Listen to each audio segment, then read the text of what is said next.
Je vous rappelle l'objectif de la réunion, c'est le partage des constats, côté sylvicole, côté cynégétique. On va essayer de se mettre d'accord sur ces constats et ensuite, on va essayer de définir ensemble, de manière consensuelle, un objectif pour garantir la pérennité des peuplements. Arnaud, je te propose de présenter les données cynégétiques sur le massif. L'an dernier, donc, 17 cerfs étaient attribués pour 5 daguets, 31 biches et 26 jeunes.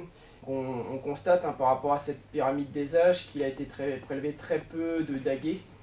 Donc la catégorie B côté bleu, puisque on a prélevé 2 daguets sur le massif pour 7 bichettes. Donc l'année prochaine, ça serait bien de revoir un petit peu la donne sur plutôt des jeunes mâles, de façon à obtenir une pyramide mieux structurée. On voit nettement que depuis 3 ans, les observations sont en nette augmentation. Où cette année, on affiche un ICA cervidé donc sur le zoom forêt périphérie, 0,88 animaux observés par kilomètre éclairé. Charles, si tu veux bien, je vais te demander maintenant de nous présenter les données forêt, le suivi des dégâts sur plusieurs années que vous avez opérés donc sur le massif, sur les tranches de reboisement. Là, sur la 25, suite au dernier comptage, on peut s'apercevoir que malheureusement, on a quand même beaucoup de rouge qui apparaît, plus de 25%. Feuillus résineux, donc mélange. Donc là, on est à quasiment 31%. Par contre, ça reste sur des petites zones, et ce qui fait que malheureusement, des petites zones, petite surface, c'est moins de 2 hectares, et les animaux se concentrent sur ces parcelles, et c'est pour ça qu'on a plus de dégâts, quoi. Alors, les constats sont partagés. Ce que je vous propose, c'est de définir les objectifs et en amont de cela, faire un peu le point sur la fiche diagnostic des déséquilibres, voir un peu où on est bon et où on est un peu moins bon et essayer de tirer les conclusions de cette fiche. Alors, les 3 guides qui sont mis à disposition, c'est le guide sylvicole, une analyse en fait des causes potentielles de désordre, le guide cynégétique, l'autre côté en fait du déséquilibre. Et au milieu aussi, il faut des fois se remettre en cause, il y a le guide administratif. L'administration, des fois, dans ses choix, dans ses décisions, n'est pas toujours dans la vérité. Donc il faut aussi se remettre en cause de notre côté. Et quand tout le monde regarde un peu ses travers, les partage, on finit par trouver un consensus sur le constat. Donc ce que je vous propose par exemple, c'est de regarder la gestion chasse. En dehors des zones à risque, les prélèvements sont équilibrés, on y va, enfin il n'y a pas de...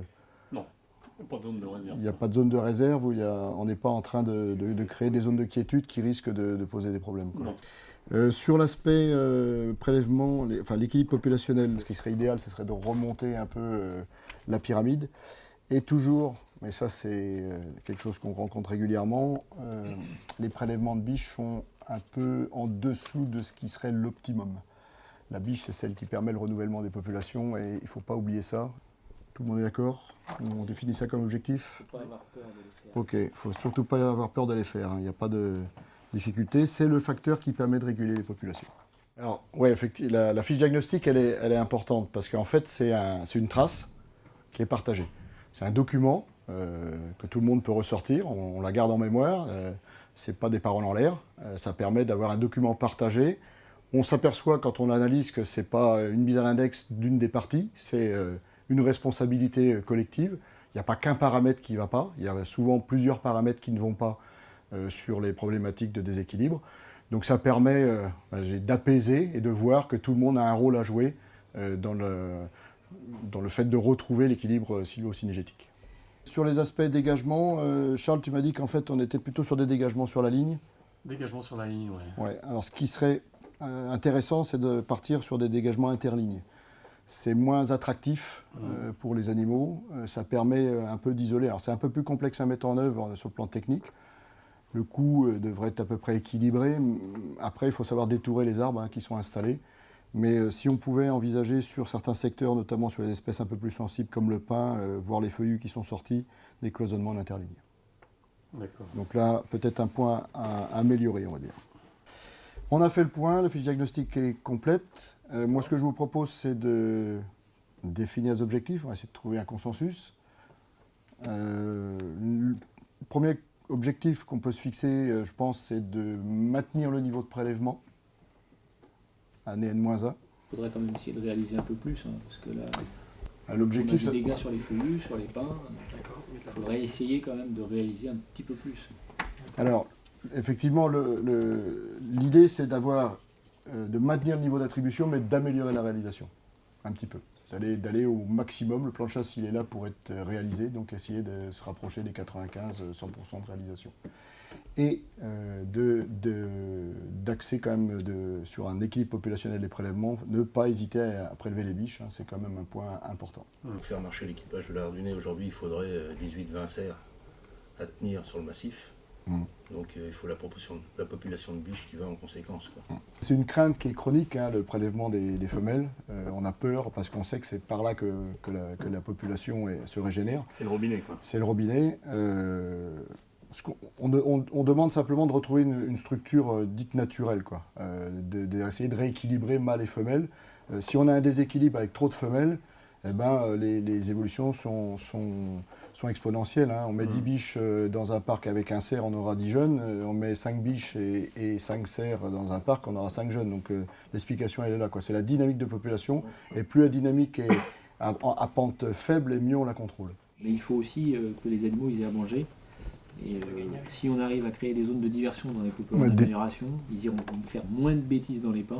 Les objectifs, faut pas chercher des choses très compliquées. Il faut que ce soit pragmatique, facile à mettre en place. Alors ça peut des fois être compliqué à mettre en œuvre, hein, dans la mesure où il y a un peu d'inertie, mais des choses simples, très pragmatiques et très concrètes. Au-delà, après, si ça commence à être un peu plus compliqué, c'est plus compliqué à mettre en œuvre, quoi. Si on synthétise, voilà le consensus qui peut se dégager. Sur l'aspect synégétique, donc on maintient le niveau de prélèvement cette année, on améliore la réalisation, on rééquilibre les prélèvements, un petit peu plus de biches. Ça, c'est le côté synégétique. Sur l'aspect forestier, bon, on essaie d'imaginer des ouvertures de peuplement. On a déjà des aires de gagnage qui ont été mises en place par l'ouverture, mais essayer de voir si on peut un peu gagner là-dessus. Et puis adapter les problématiques de dégagement sur les peuplements qui sont dégagés sur la ligne, peut-être sur les zones sensibles, les zones à pins notamment, peut-être revoir ça. Et sur l'aspect, on va dire, administratif, moi ce que je propose, c'est de voir avec Arnaud les problématiques d'unité de population, puisqu'on a des territoires là, qui sont attenants et qui, a priori, ne sont pas dans l'unité de population, donc pour les voir dans le comptage, quoi. Alors effectivement, il faut aussi travailler sur des entités assez larges, pas se contenter simplement de la propriété ou du territoire de chasse, mais travailler sur des ensembles. Regrouper les gens. Là, le cas particulier qu'on avait eu, on a une grande propriété, mais souvent on se retrouve avec une multitude de propriétaires, de chasseurs, d'intervenants. Et tout ce monde-là, il faut le mettre autour de la table, discuter avec eux. Et on arrive à dégager des priorités.